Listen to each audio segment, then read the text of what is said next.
Nabuking ko ang kabit ni Papa. Eto ginawa ko. Part 2. Simula pagkabata ko, akala ko perfect ang tatay namin. He's an OFW. Si Mama naman, siya ang nag-alaga sa amin at nag-manage ng finances. Hindi kami maluho kahit kaya namin. Sa totoo lang, lucky ako to have them.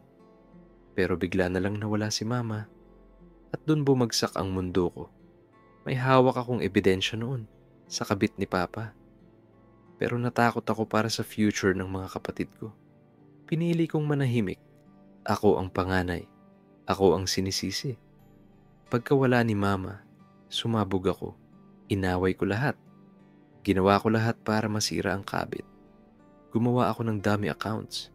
Nag-post ako ng kung ano-ano. Hinunt ko pa ang whereabouts niya para sa mga naghahabol. Kahit pwede akong makasuhan, wala na akong pakialam. Hanggang dumating ang karma ni Papa. Isang araw may subuhi na dumating sa bahay.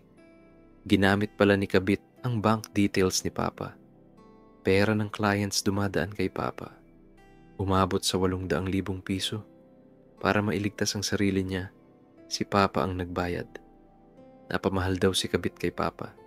Tinulungan daw ni Papa pag-aralin at iyahon. Pero nalaman din namin, adik pala siya. Ngayon, wala na akong ganas gumanti. Ayoko nang mabuhay sa dilim. Sapat na ang mga nagawa ko. Nilalamon pa rin ako ng konsensya kasi hindi ko nasabi kay Mama. Pero napatawad ko na rin si Papa. Lesson learned na ito para sa kanya. Siguro naman nauntog na siya sa mga pagkakamali niya. Hindi na ako galit, pero masakit pa rin